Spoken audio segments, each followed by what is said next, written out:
June 1944. On the Cotentin Peninsula in Normandy, in the fortress city of Cherbourg, a harbour is being destroyed by the men who hold it. Demolition charges are being packed into the great stone mole. Cranes are toppling into the water. Ships are being scuttled across the mouths of the basin so that nothing can enter and nothing can dock. Seawalls are being cracked open.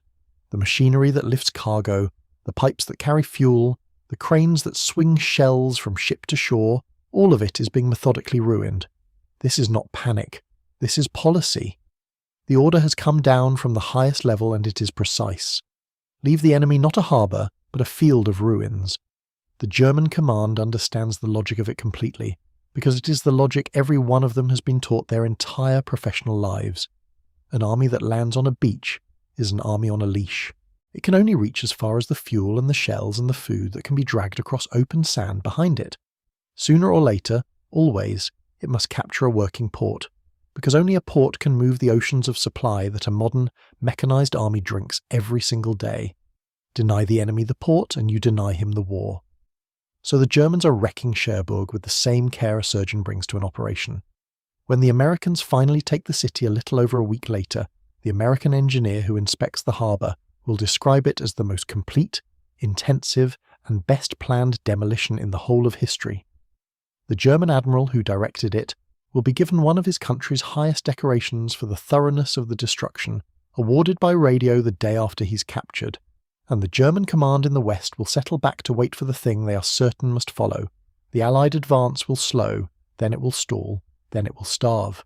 Except that it does not. The tanks keep rolling, the trucks keep moving, the armies keep advancing across France faster than anyone on either side had predicted.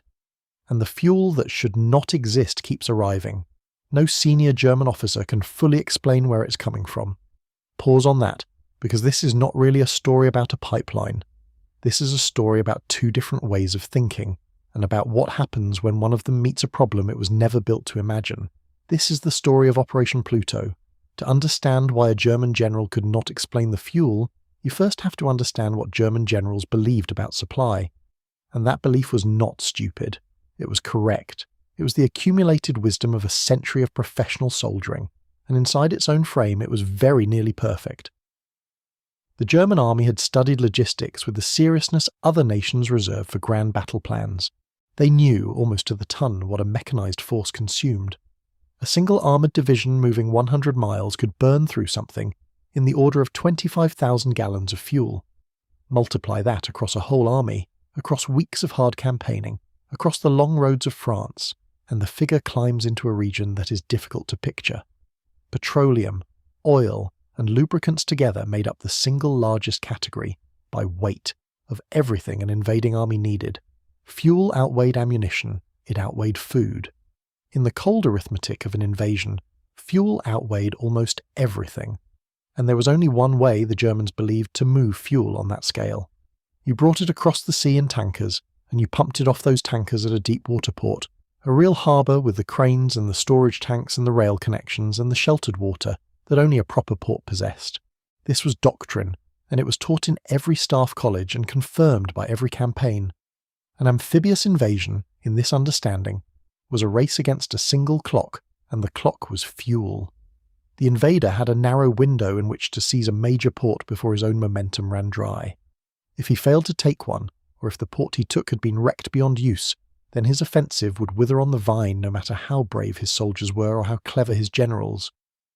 The Germans had even watched the Allies rehearse this exact problem. In the summer of 1942, a large raiding force had thrown itself against the French port of Dieppe and been torn apart on the beaches. To German eyes, the lesson was written in blood, and it was obvious. The Allies wanted a port. A frontal assault on a defended port was suicide. Therefore the enemy would land somewhere on the open coast and then drive hard to cut off and capture a major harbour from the landward side. And so the entire German defensive scheme in the west was built around ports. Fortify them. Garrison them with the best troops. Ring them with concrete and guns. And should one ever be about to fall, destroy it so completely that the enemy would gain nothing but rubble and poisoned water. 3 certainties, locked together like the stones of an arch. A landing needs fuel. Fuel needs a port. Deny the port and you deny the fuel. The doctrine was closed. The case was settled. and the Germans did not merely believe this in the abstract, they acted on it with iron consistency right to the end of the campaign. Later in the year, when the Allies had captured the great harbour of Antwerp and needed above all to open it, the German command reasoned exactly as the doctrine told them to. Choke the harbour, and you choke the enemy's power to fight. The order went out to defend the approaches to Antwerp to the utmost, precisely because the German command understood that the enemy's ability to make war was limited by his ports, and that a harbour the enemy could not use was a harbour that did him no good at all. This was not stupidity. This was the doctrine functioning exactly as designed, and functioning well. It was right about very nearly everything, except the one thing it had never been asked to consider. It is worth pausing on just how heavy that certainty was, because the Allied planners believed it too. Their own estimates reckoned that fuel and oil and lubricants would make up more than 60% by sheer weight of everything the invading force would need once it was ashore and fighting. That is a number worth sitting with. More than half the tonnage of an entire army, measured against all its guns and shells and food and men, was simply fuel. And the Allies did not intend to gamble all of it on a single clever pipeline. Their real plan was a stack of methods, one behind another, each ready to catch what the one in front let fall. In the first days, the fuel would come ashore in millions of small steel cans filled in England and carried across in landing craft, some 20 million of them prepared for the task, along with heavier drums. Behind the cans came small, shallow draft coastal tankers, purpose-built to nose close into the beaches. Behind them came a scheme to run pipelines out from ocean, going tankers anchored offshore, pumping their cargo directly to the sand. The Great Cross-Channel Pipeline was not the centrepiece of any of this. It was the backup behind the backups, an insurance policy against the day the ports failed to open on time. The men who planned the invasion understood the doctrine perfectly. They agreed with it. They simply refused to trust their whole army to any one answer, and so they built several answers at once, and the pipeline under the sea was the boldest and strangest of them. Because while German staff officers were refining that doctrine, a very different kind of mind was at work on the other side of the channel, and it belonged to a man who did not think like a soldier at all. His name was Arthur Clifford Hartley. He was not a general. He held no military rank. He was a civilian engineer, the chief engineer of the Anglo-Iranian Oil Company, a man whose whole career had been spent not in moving armies, but in moving oil across deserts and under rivers and through the long pipelines of the Middle East. And on April 15th, 1942, he was visiting the petroleum authorities in London when he encountered a problem that had already defeated the experts around him. The question on the table was blunt.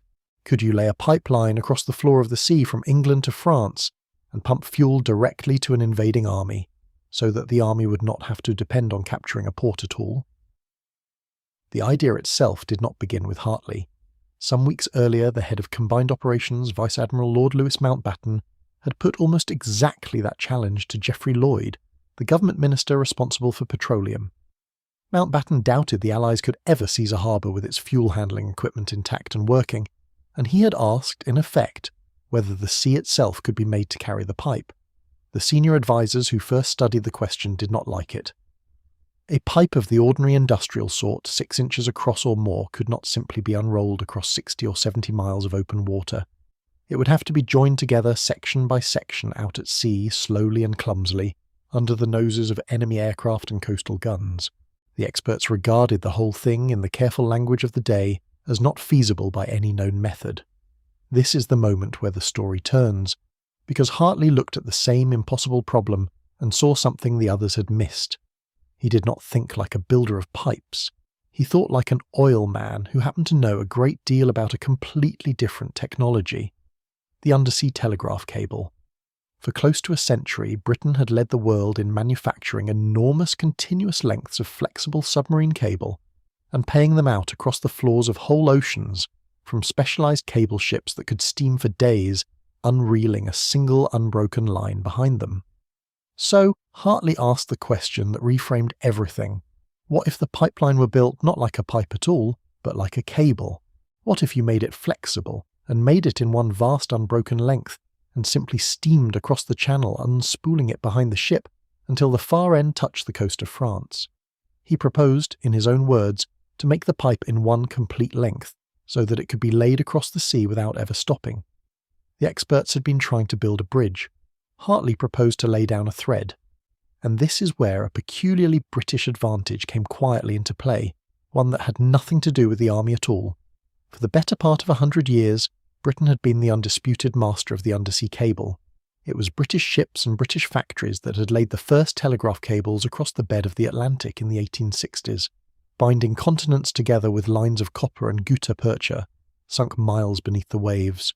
Britain had built the great cable ships, trained the crews who could pay a delicate line off a moving stern into deep water without parting it, and developed the whole strange science of manufacturing something flexible and fragile in one continuous run measured not in feet but in hundreds of miles. This was a national skill, decades deep, sitting quietly in the yards at Woolwich and Erith and Greenwich, in firms whose ordinary business was wiring the world for the telegraph and the telephone. No German staff college taught it because it was not a military art at all. It was a commercial and industrial inheritance, and it belonged to the same country that happened, in the spring of 1942, to need a way of putting fuel across the sea. Hartley's genius was not to invent a new technology from nothing. It was to see that a technology already sitting in British factories, built for a completely different purpose, was the answer to a military problem that had defeated the soldiers. He reached across from the world of oil to the world of the telegraph and joined the two, and that kind of sideways reach is exactly the thing a rigid system finds hardest to make. He did not sit on the idea for a single day. That same evening he spoke to Sir William Fraser, the chairman of his own company, who immediately offered the full backing of Anglo-Iranian and agreed that the firm would pay for the early trials out of its own pocket, rather than wait for the machinery of government. The next morning Hartley carried his sketch to Dr. Henry Wright, the managing director of Siemens Brothers, one of the great cable manufacturers of the country. Wright received the idea with genuine enthusiasm and agreed on the spot to produce a trial length. Within about a week there was a prototype some 200 yards long. This is the thing worth holding on to. There was no committee that deliberated for a year. There was no vast state directorate handing down specifications from above. There was an oil engineer, an oil company chairman, and a cable manufacturer, 3 men from 3 different worlds, agreeing in the space of roughly 48 hours to try something the official experts had already dismissed as impossible. And the pipe they built together took its very name from that collaboration. They called it HAIS, spelled H-A-I-S, the letters standing for Hartley, Anglo-Iranian, and Siemens. It was, in almost every structural respect, a submarine telegraph cable with the copper conductors taken out and a hollow core left in their place. At its heart ran a tube of extruded lead. Around the lead went a coating of petroleum compound, then layers of bitumen-soaked paper and cotton tape, then layers of steel tape, then a serving of jute, and finally a coat of armour made of galvanized steel wires, 57 of them in the standard design, laid so that their twist balanced the twist of the layers beneath, and the whole thing would not writhe and kink under the pressure of the fuel inside. A single mile of the 3-inch version, filled with water, weighed some 63 tons, and it could be manufactured in continuous lengths of 35 nautical miles, coiled into enormous circular pits at the factory, dozens of feet across, ready to be loaded into the hold of a ship and paid out across the sea in one uninterrupted run. There was a second design as well, and it was born not of a single flash of insight but of British caution. Because if the whole scheme rested on the flexible lead cable alone, then a flaw in that one idea would sink everything. The engineers wanted a completely different pipe to fall back on, made on entirely different principles, so that if one failed, the other might still succeed. This second pipe came from 2 more oil men, Bernard Ellis of the Burma Oil Company and Dr. Hammack of the Iraq Petroleum Company. They took their 2 surnames, Hammack and Ellis, and made another name from the pieces of them, Hamel. The Hamel pipe was rigid steel, ordinary mild steel pipe of about 3.5 inches across, welded from short segments into long lengths at a factory on the Thames. It was cheaper and quicker to produce than the elaborate lead cord cable. But rigid steel carries a problem the flexible cable did not. It cannot be coiled inside the hold of a ship without buckling and kinking. So the Hamel pipe posed a riddle of its own. How do you carry 30 miles of stiff steel pipe across the open sea? The answer was one of the strangest looking machines of the entire war, a gigantic floating steel drum so large that the pipe could be wound around its outside like thread around a bobbin. Fully wound, it was a hollow cylinder of steel the size of a small building. It was towed behind a group of tugs, floating low in the water, turning slowly as it was pulled, so that the pipe unwound off the back of it and settled onto the seabed as the whole contraption crept across the channel. The engineers gave it a name that was itself a small joke.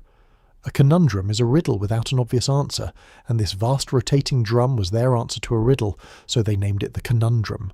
6 of these drums were eventually built. Each behaved so unpredictably when towed that its handling had to be studied first in a laboratory testing tank, to make certain it would track obediently behind its tugs, rather than wander and yaw dangerously across their wake. The men who built and laid and defended this thing deserve to be remembered, and every like on this video keeps their story visible to a few more people. It costs you nothing, and it matters more than it should. The ships that did the laying were not warships built for the purpose. They were ordinary vessels pressed into an extraordinary trade and quietly converted. 2 former merchant ships had their holds rebuilt into vast circular tanks, each able to swallow around 100 miles of the flexible cable coiled down inside it, so that a single ship could carry an entire crossing's worth of pipe in one load. The commander chosen to lay the first great test line had spent his peacetime years captaining one of the most famous cable ships in the world, a man who knew better than almost anyone alive how to pay a fragile line off the stern of a moving vessel into deep water without snapping it. The whole enterprise ran, from 1942 onward, under a single naval officer placed in command of the operation, and by the end of the war his command had swelled to more than 100 merchant navy officers and over 1,000 men, a private navy of tugs and cable ships and pump crews that existed to do one thing that had never been done before. Secrecy was woven through everything. Even in their own paperwork, the men were told to call the thing a cable and never a pipe, so that a careless word could not betray what it truly carried. And when it was all over, and the awards were handed out by the commission that rewarded wartime inventors, the sums told their own quiet story about who had done what. Hartley, whose idea it had been, received the larger share. Ellis, for the rigid steel pipe, received a good deal less. And the man who had designed the great floating conundrum drum, and the man who designed the clever device that gripped the pipe as it came ashore, received sums smaller still, modest payments for solving problems that at the time had looked insoluble. None of it would have worked without testing, and the testing carries a very British flavour. In May of 1942, a trial length of the cable was laid straight across the River Medway by a post office cable ship. It failed within 2 days of pumping, the soft lead core bulging out through gaps in the tape that wrapped it. The engineers went back, added more layers of steel tape to hold the lead in place, and tried again. In June, they laid a length across the deep water of the Firth of Clyde, using cable from 2 different manufacturers, and it held. Then came the true rehearsal, the one that mattered. In December of 1942, a converted vessel laid a full 30 miles of cable clear across the Bristol Channel, from the coast of Wales near Swansea across to the coast of North Devon, working in weather rough enough to test every weakness. The first petrol ever pumped through so long an undersea line came ashore on the far side in the spring of the following year, near Ilfracombe, and in a detail Hartley himself recorded with dry amusement. The real toughness of the cable was proved not by the engineers but by the enemy in the sea. 2 German bombs fell within 100 feet of the pipe where it ran ashore and failed to harm it. A ship dragged its anchor across the line, and the line survived. They had been spared, Hartley wrote, from the trouble of designing their own trials, because the enemy and the weather had between them run the trials for free. Now widen the lens, because the deeper question is not simply how the British built this thing. It is why the British were the ones who built it, and why the decisive idea came from an oilman sketch on a visit to London, rather than from some great state engineering directorate. The answer lies in a peculiar feature of the way Britain organised its cleverness in wartime. There ran through British life a whole informal tradition of the gifted individual working at the ragged edge of the official system, the self-taught expert, the amateur who was, in his own narrow field, better than the professionals, the outsider who was allowed, sometimes only just, into the room where the decisions were made. The British even had a piece of slang for such people, freshly minted in these very war years. They called them boffins. A boffin was a civilian scientist or engineer attached loosely and unofficially to the war effort, working half from a proper desk and half from somewhere altogether stranger, a laboratory bench, a workshop, a back room, a garden shed. And Operation Pluto was a boffin project through and through. Look at who actually built it. Not a government arsenal, but a loose confederation of private companies who set aside their commercial rivalries and pooled everything they had.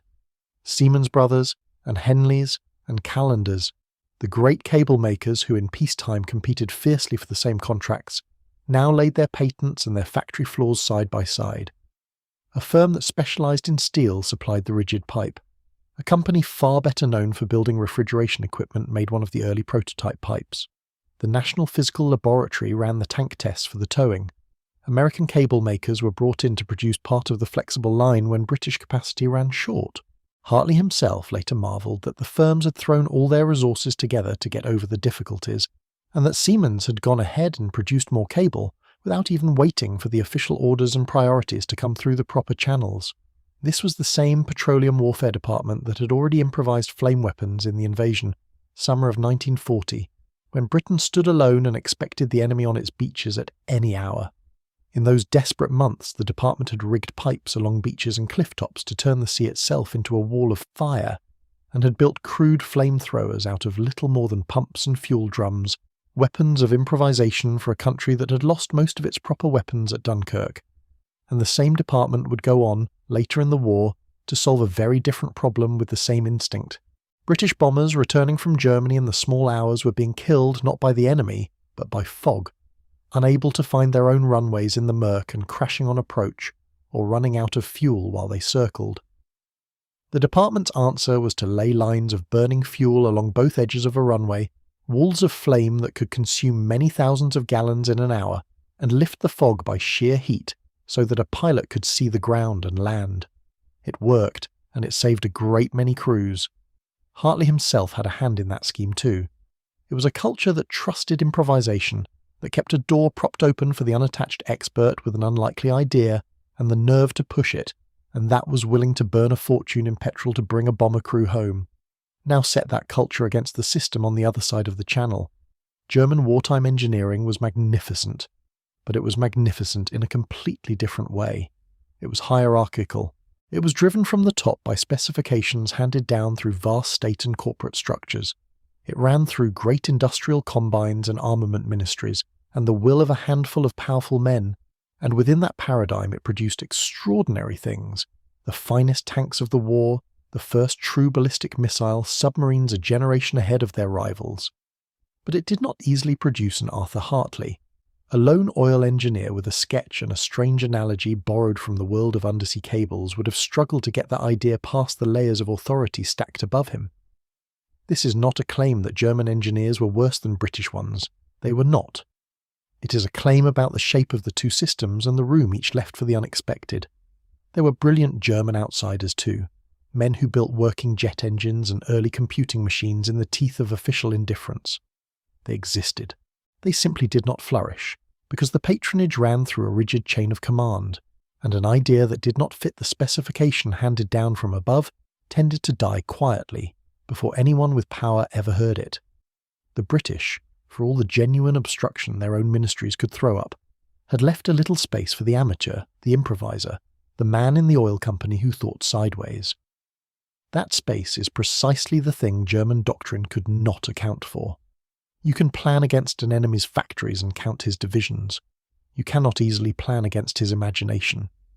If your father, or grandfather, or uncle served in the Royal Engineers, or in the Royal Army Service Corps that operated the fuel lines and the pumping stations, or with the tug crews and the cable ships and the oil company men who made Pluto work, I would be grateful to hear their name in the comments. These stories are how the memory survives. So we come to the invasion itself, and here the story turns harder and less comfortable than the legend usually allows, because a serious audience deserves the truth rather than the myth. The plan for the invasion, the great enterprise called Overlord, assumed a tidy sequence of events that reality refused to follow. Cherbourg was supposed to fall quickly and be pumping fuel again within a few days of its capture. The first cross-channel pipeline, running from the Isle of Wight across to the Cherbourg Peninsula, was meant to be operational within a couple of months of the landings. almost none of that happened on schedule. Cherbourg did not fall until the end of June, and when it did fall, the harbour was exactly the field of ruins the Germans had promised to leave. It could not receive a fuel tanker for weeks. In the meantime, the fuel that came ashore came not through any grand pipeline, but through small captured harbours and over the beaches, through ship-to-shore lines run out to tankers lying offshore, and above all in millions of humble steel cans carried in by landing craft and stacked on the sand. The pipeline had always been intended as a backup, and the backups behind it, the coastal tankers and the beach lines and the cans, were carrying the load. And the first cross-channel pipeline, the route the planners had codenamed Bambi, became a long catalogue of frustration and failure. It was an ambitious line, some 70 miles across deep water swept by fierce tidal currents. The laying did not even begin until August. When the crews finally tried to bring the great floating conundrum into position, they discovered that its long weight moored in the water had let a thick crust of barnacles grow over its surface, on the order of 10 tons of them, enough to jam the drum so that it would not turn. Early cables were ruined almost as soon as they touched the seabed. One was cut through by the anchor of an escorting warship. Another was wrecked when a ship's propeller fouled the line during the delicate business of joining it to the shore connection. When the first Bambi line at last delivered fuel toward the end of September, it carried only a few thousand tons before it had to be given up in early October.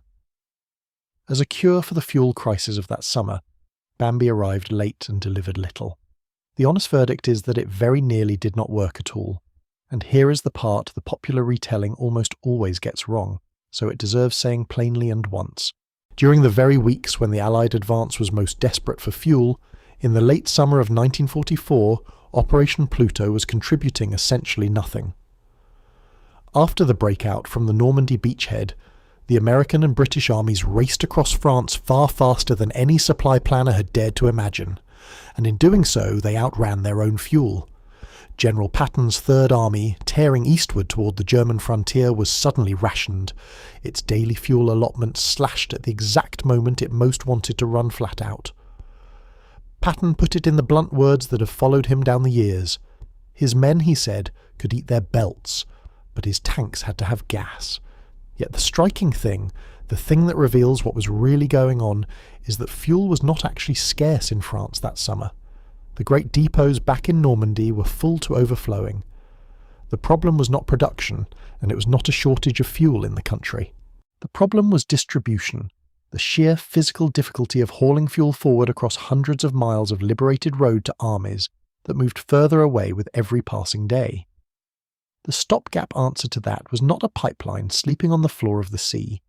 It was a fleet of trucks on the surface of the road, the famous Red Ball Express, thousands of lorries running day and night around a great one-way loop, the large majority of the drivers African-American soldiers, hauling fuel and shells and rations forward to the front, and burning staggering quantities of fuel themselves simply to do it.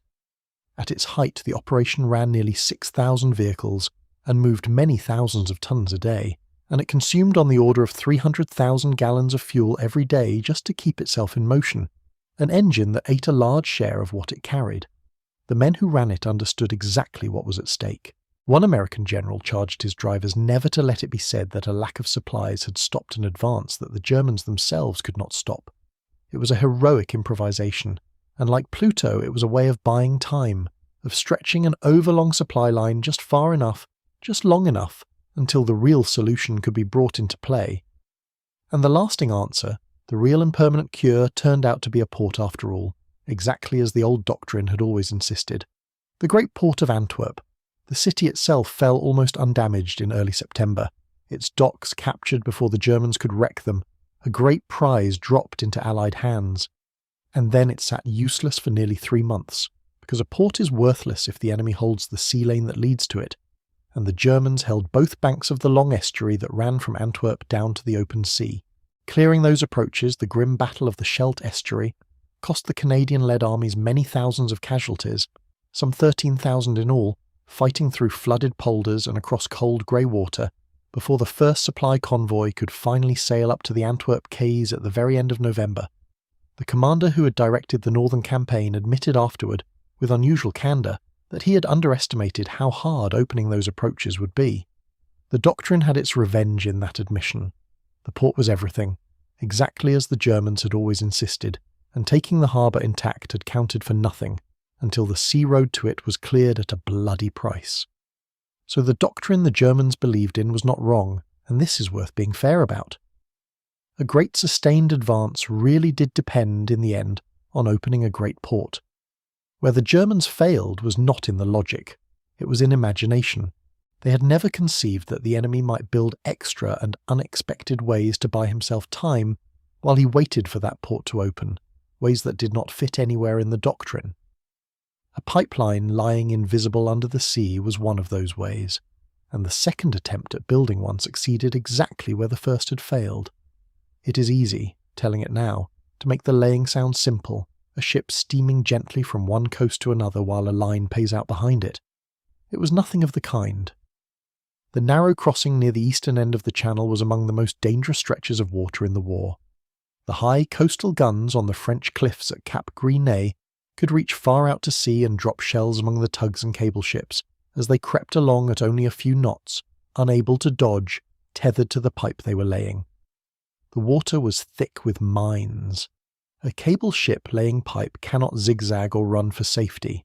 It must hold a slow, straight, patient course for hours on end, the most helpless target imaginable, while the pipe unwinds foot by foot behind it, and the crew wait to see whether the coast ahead will erupt.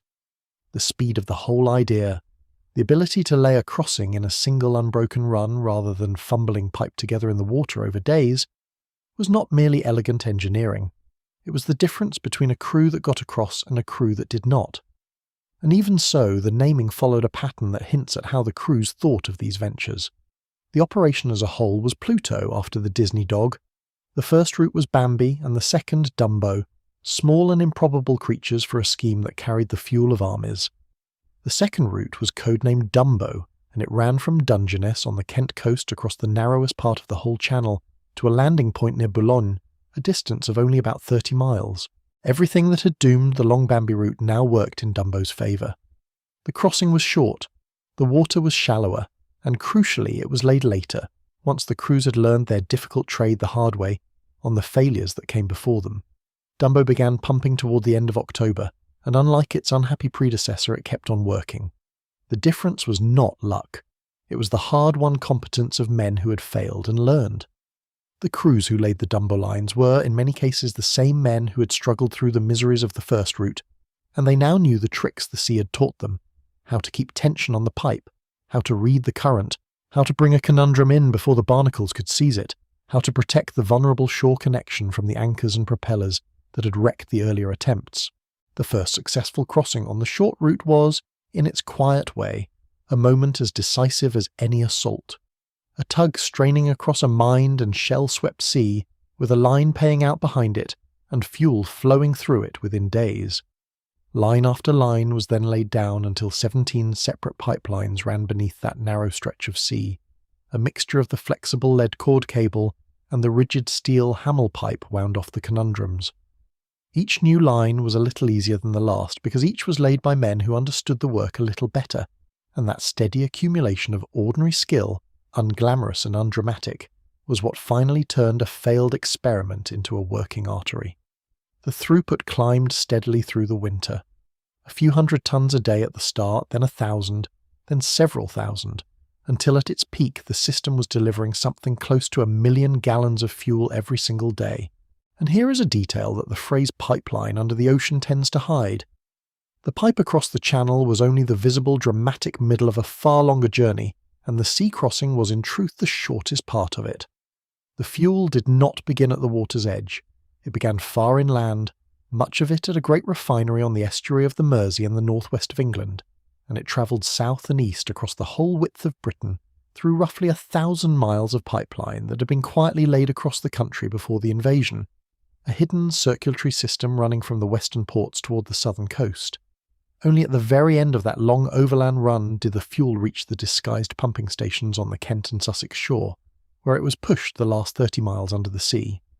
And on the far side, as the armies advanced, the pipeline simply kept going, extended overland across France and Belgium and into Germany, following the front as it moved. By the end, a continuous system of pipe carried fuel from a refinery in the northwest of England to the banks of the Rhine, under one sea and across 2 countries, without the fuel ever once passing through the hands of a dockside crane. That was the true shape of the thing. Not a pipe under the ocean so much as a single artery, thousands of miles long, that happened to dive beneath the channel for one short stretch of its length. That is the reality behind the strange machines and the code names. Fuel flowing through pipe that men had laid by hand, from an English refinery to the far bank of a German river, without troubling a single working port along the way. The veterans of the Royal Engineers and the fuel companies who ran it remembered that scale with a kind of quiet astonishment for the rest of their lives. 1 million gallons a day moving unseen beneath the waves to armies that never had to ask where it came from. The scale of it, once the system matured, was genuinely without precedent.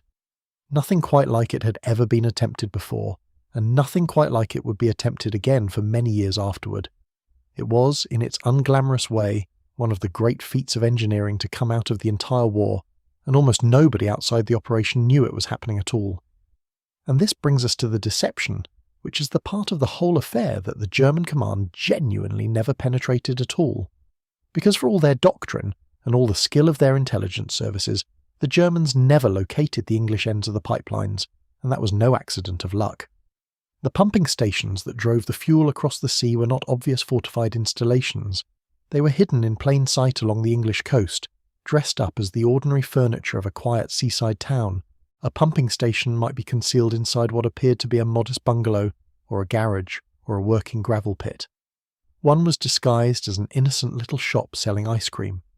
Others were made to look like a holiday camp, a golf clubhouse, a fisherman's cottage. Around 27 such disguised buildings hummed with hidden pumping machinery, while presenting to any passing reconnaissance aircraft nothing more alarming than the bland face of an English coastal village going about its wartime business. A handful of them still stand today, unremarkable houses that once pushed fuel toward a burning continent, their walls unusually thick for the machinery they had to hide. And the deception went further still. As part of the vast effort to convince the German command that the invasion would fall at the narrowest point of the channel, near Calais rather than in Normandy, a celebrated architect designed an entire fake oil dock near Dover. It sprawled across some 3 acres, and it was built almost entirely of illusion, of scaffolding and painted fiberboard, and lengths of old discarded pipe, complete with dummy pipelines and dummy storage tanks and pipe tracks that led nowhere. Wind machines were used to raise convincing clouds of dust, as busy installations do, and at night smoke screens were laid over it, as though the whole place were far too valuable to leave uncovered under a bomber's moon. German aircraft were even quietly permitted to photograph it, but only from very high altitude, far too high for the cameras of the day to resolve the truth, which was that the entire grand facility was an elaborate stage set with nothing real behind it. The illusion was convincing enough that the king himself came to inspect it, and so did the Supreme Allied commander. The Germans were meant to see a great fuel port that did not exist, and to miss entirely the real and modest pipelines that did. In both aims, the deception very largely worked, which brings us back to that ruined harbour at Cherbourg, and to the question that opened this whole story. Why could the German command not explain the fuel? The answer is not that they were fools, and it is not that they lacked the intelligence apparatus to go looking. The answer is that they were looking for the wrong thing entirely. Their whole mental model of how war was supplied told them that fuel came through ports, and so they watched the ports. They fortified the ports, they wrecked the ports, they counted the days until the enemy's tanks must surely run dry for want of one. What that model simply could not contain was the possibility that fuel might arrive through no port at all, through a thin thread of lead and steel lying unseen on the floor of the sea, fed from a disguised shop on the English coast. It was not a failure of German courage, and it was not a failure of German competence. It was a failure of imagination, and it was a very particular kind of failure, the kind to which a rigid and brilliant system is most prone. The Germans had built a doctrine that could answer every question it had ever thought to ask. Pluto was the answer to a question they had never once thought to ask. We should be careful here, and honest, because a serious audience deserves the reckoning, and not just the wonder. It would be easy to end by claiming that Pluto won the war, that the pipeline under the sea saved the Allied armies in their hour of greatest need. It did not, and the truth is more interesting than the myth. The plain fact is that the Battle of Normandy was fought and won without a single drop of fuel from Operation Pluto. the pipelines only came good in the last winter and spring of the war in Europe, by which time the terrible fuel crisis of the previous summer had already been solved by other means, by the trucks of the Red Ball Express and then, decisively, by the opening of Antwerp. Across the whole campaign, the pipelines carried something on the order of 170 million gallons of petrol, which is a genuinely enormous quantity of fuel, and yet, set against the whole, it amounted to only around 8% of all the petroleum that Britain sent across to the armies in northwest Europe. The great majority still travelled the old way, in tankers, to ports, once the ports could finally be opened and worked. The official historian who studied the operation after the war reached a verdict that is almost brutal in its fairness. Pluto, he judged, contributed nothing to Allied supplies at the time when it would have been most valuable, and the later and more successful route came good only at a time when success mattered a good deal less. By December of 1944, the Allied command was actually debating whether to abandon Pluto altogether, because Antwerp and the coastal tankers were already meeting the need on their own. The pipeline was kept running in the end largely as insurance, because Antwerp itself was under steady bombardment from flying bombs and rockets and might yet be lost. So what, when the legend is stripped away, is the true measure of Operation Pluto? It is not the 8%, and it is not the wartime myth either. The true measure is what the whole episode reveals about the two ways of thinking that fought this war.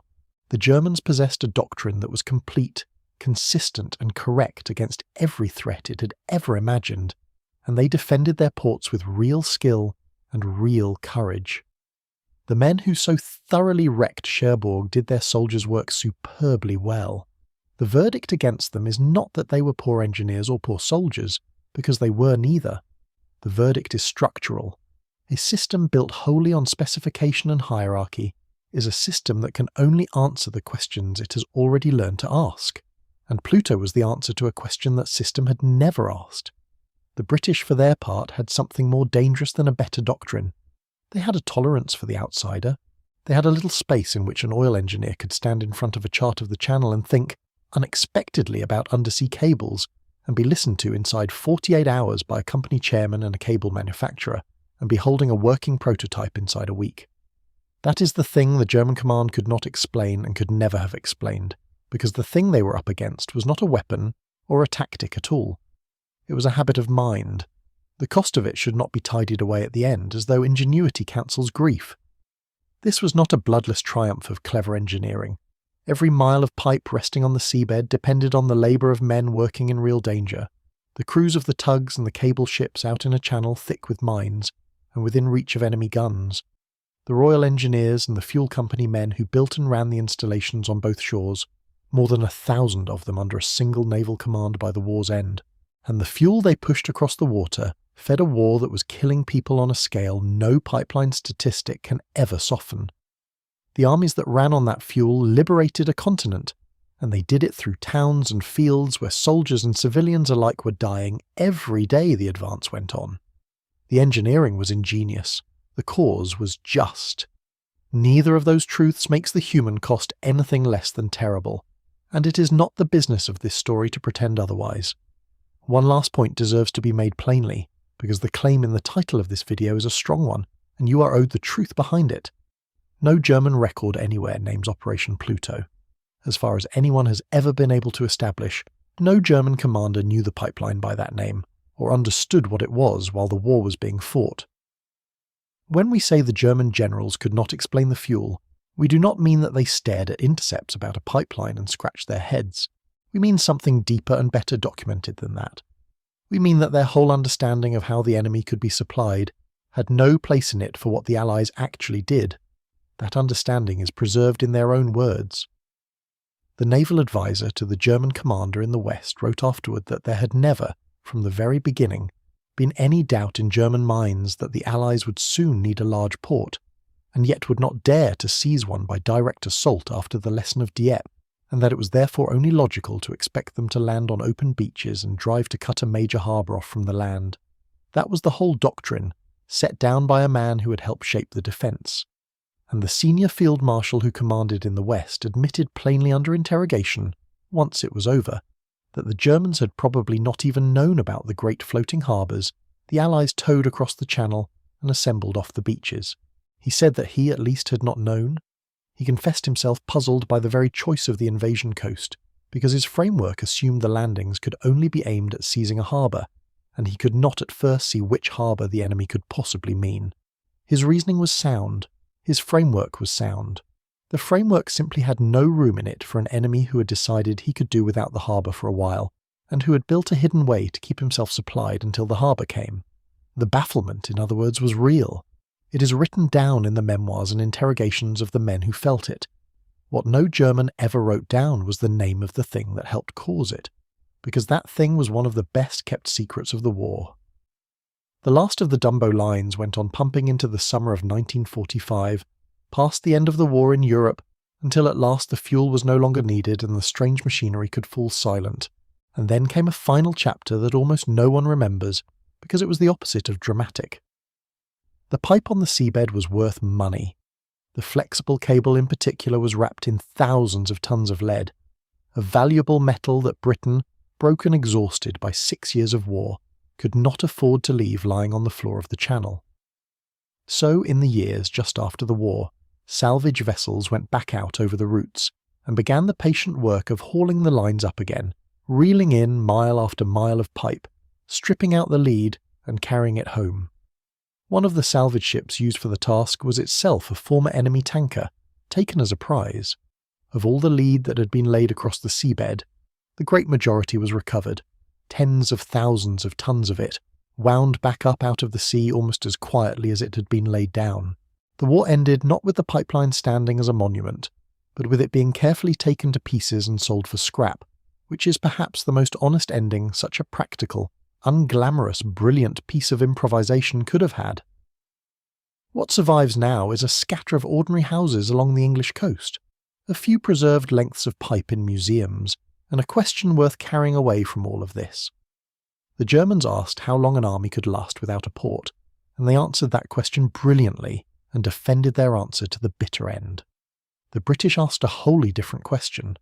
They asked whether the floor of the sea itself might be made to carry fuel, and they answered it with a sketch, a chairman's handshake, and a length of cable with its copper heart hollowed out and filled with petrol instead. 2 questions, 2 kinds of mind. Only one of them had thought to ask the question that would matter most. If you want the next of these stories, the next improbable idea that an official system tried to reject before it quietly helped change a war, then subscribe, because there are more of them coming, and the people who dreamed them up should not be allowed to vanish from the long, strange history of how a country at war kept finding its outsiders in time. Some of those who built the pipeline under the sea have children and grandchildren who are watching this right now. Their names, if you will leave them in the comments below, are how the memory survives.